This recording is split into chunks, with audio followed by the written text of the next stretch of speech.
Two burger establishments, both alike in dignity in Fair Verona. One sells classic American-style burgers, the other sells smashburgers. I thought, I had an original thought, and I was talking to my girlfriend and I was like, hey, do you think that smashburgers are like rebranded shrinkflation? Like, they're so much smaller, so they're just lessening the portion sizes and increasing the prices, which isn't exactly what shrinkflation is. What technically I'm talking about is like skimpflation, where the prices go up due to inflation, but the portion prices stay lowering instead of stagnant. Shrinkflation is when the price goes up, but the portion size is the same, I guess, and skimpflation is when they like skimp out on the portion size, but the price still goes up. But anyways, so I was trying to say, like, I think that smash burgers might be a way of rebranding shrinkflation, skimflation, whatever you want to call it, as like the new trend. And so I did some research into it, and all I'm understanding is that I don't understand the burger economy. So this conversation came about because I was craving a burger, like a regular American style burger with like a thick quarter-pound patty and then all the fixings and stuff. But everything that was in my area was a smash burger. So I was like, I wonder if I'm actually going to be able to get a burger. And also, why are there so many smash burgers around?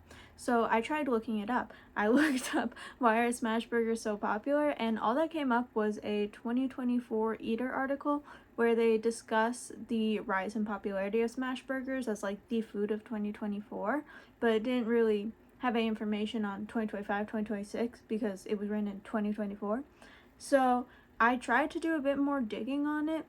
I couldn't really find anything. I found a TikTok comment of somebody talking about Burger King and how they've been slowly lowering their portion sizes while keeping the same price for years, and that makes sense to me. That's not what I'm talking about though. I'm talking about why are there so many smash burger specific like establishments opening up across the United States if it's not shrinkflation? Because maybe this is just me and I'm a very money-minded person.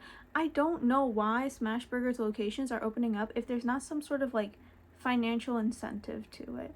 Because what I found through my research, I looked at a website called the Barbecue Lab, and I'm not gonna lie, maybe it's different for you guys, but if a website tells themselves the Barbecue Lab, they're getting full like credibility to me. Like, I fully believe whatever they're gonna say.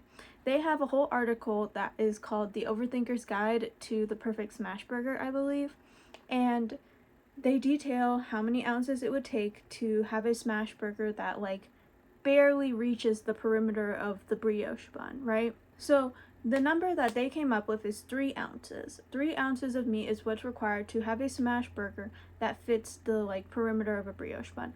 I don't know how standardized brioche buns are, okay? But I'm gonna assume that they're all probably around the same size, and so 3 ounces is probably a standard for any sort of smash burger that like fits on a brioche bun. But 3 ounces is basically almost a quarter pounder, right? A quarter pounder is 4 ounces. And most of these smash burgers are coming with double patties. Like, I looked at 2 burger restaurants in my area and compared them. One restaurant actually sold regular classic burgers and smash burgers for the same price, which I believe for that restaurant. So I looked at it's one of those restaurants that has like very eccentric food items. So like they had, what is it?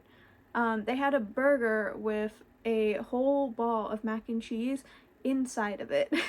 And so, again, for their regular burger, and this is a more expensive area, it was $18, right? Their smash burger, also $18. And I looked at the pictures of both, right? The classic burger has a quarter-pound patty. Smash burger has 2 meat patties, right? And if I'm going by the assumption, because those patties do reach the perimeter, if I'm going based off of the assumption that it takes 3 ounces of meat in order for it to smash that well with like that thickness, then that's 6 ounces of meat for the same price that's in the regular burger. And maybe you're like, okay, well, maybe they're skimping out on the meat and it's 2 ounces instead. Well, that's fine. If it's 2 ounces instead, that's still 4 ounces of meat equal to 4 ounces of meat. But when I went to the second like burger restaurant to look at this, their smash burgers were $12 to $14. They were not good smash burgers, by the way. They were very oily, very greasy. I definitely got my money's worth on that. But regardless, the smash burger itself, the patties were still like not super smashed, like outside the perimeter. So I don't think they used more than 3 ounces. But let's give the conservative estimate because it's a 2 patty burger. Let's say it's 2 ounces each. That's 4 ounces. That's a $4 price decrease from the classic burger. So are you kind of getting what I mean now by like why are so many smash burger restaurants opening up? Because why it's not less expensive. And I know that like in my heart of hearts I would want to believe it's because more people just really like smash burgers right now and it's become like the hot new thing. But I know that everything in America is run by greed and like capitalism. So if it's not maximizing profits, why? And like this isn't a big deal or anything like that. This is my YouTube channel where I can talk about anything I want regardless of whether it's the most serious topic in the world or not. But I just really am trying to think it out because I was even thinking about Chili's. Like Chili's smash burgers, I'm pretty sure cost the same as their quarter pounder. I think I don't get Chili's burgers often. The last time I got one was a Kewpie burger back in like November, December-ish, I think.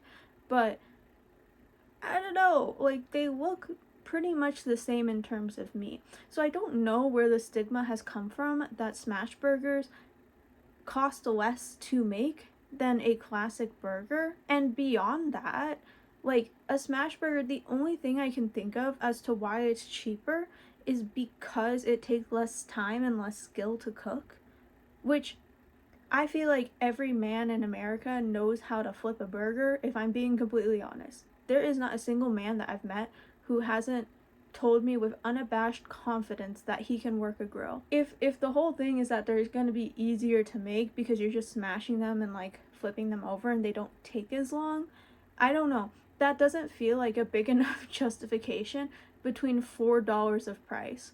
You know, like does it cost $4 worth of time for the burger to be cooked rather than smashed? And that's not even me talking about restaurants like Smashburger, like all these like places that technically specialize in smash burgers where they also cost a lot less. Like the one that I mentioned earlier that's $12 to $14, that's the outlier because that's like pretty expensive for a smash burger. And I looked up what the price difference would be on average.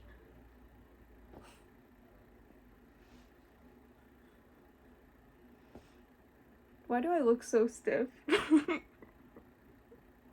I know I'm not trying to like actually dance and I'm doing a joke to myself in the camera, you know, as one does.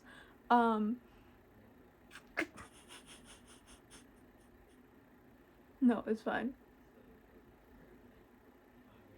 Anyways, like this isn't even including smash burger based locations. The price difference between a smash burger and like a classic American burger in the US is around $4. Most of the websites that I had with like average smash burger prices were from like $8 was the minimum from actual smash burger location to like $14 for like an upscale smash burger, right? So $8 to $14. The burgers that I was finding, like classic American burgers, were generally ones that were like $12 to $18. And I'm not including a lot of fast food restaurants in this because I think that kind of changes the statistics because as far as I know, most fast food places don't do smash burgers. Like, I don't think McDonald's has a McSmash. They need to get on that. That's a great name that would do so well in marketing today. The McSmash. Credit me for this. McDonald's, if you're hearing me, credit me. There's like a $4 price difference between a smash burger and a regular burger, and I can't figure out where that difference is coming from and why there's been so much propaganda that smash burgers are actually like more expensive. Because I've also like worked really late nights where the only places open were a smash burger restaurant and I could normally buy a smash burger with my tips. Like I normally would have taken enough tips home for the day in my 4-hour shifts to afford a smash burger, which isn't saying like a lot and I know that, I don't get very many tips. I was working as a barista, and just with the clientele and where I work, I didn't get many tips. So maybe this isn't as crazy as an idea for other people, but what I mean is like the smash burger was like $7 and fries were 5. So it would be like $12 if I wanted smash burger and fries, no drink included. $12 is expensive, but it's not the worst in the world. Anyways, if somebody can explain the burger economy to me better and like actually tell me why smash burgers locations have been opening up a lot more than I've seen classic burger restaurants, or maybe the other thing is that people aren't going to like diners as much as they used to, and diners I think are what I associate with burgers, and not many new diners or like regular sit down restaurants have been coming out. A lot of people want really quick things, so I guess the smash burger does make more sense in that context if we're talking about convenience and the accessibility of like regular burger versus smash burger. A smash burger you wouldn't have to wait too long for. Maybe I solved this. So like theoretically, instead of it being an actual cost difference, maybe the reason why smash burgers have been the reason why smash burgers have been getting more popular in recent years is maybe just because they're more convenient than an actual burger. Fast food still exists, but I think for people who are more health conscious or want to appear as if they are not eating the poor people food, a smash burger is probably the closest thing to fast food. Because a regular burger you have to like sit down and wait for, but a smash burger, it's quick and easy. So maybe it's like maybe it's just like a new form of fast food at this point. I don't know. I will do further deliberation on this. Leave your comments in the comments below.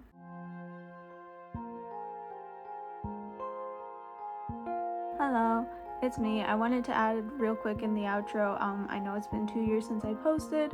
I am the type of person who likes to post whatever content I want whenever I want, and most of my videos are more for myself to look back at the silly things I thought it'd be fun to try and do, like making Cheetos mac and cheese, cooking from idol shows, cooking for a fictional character's birthday.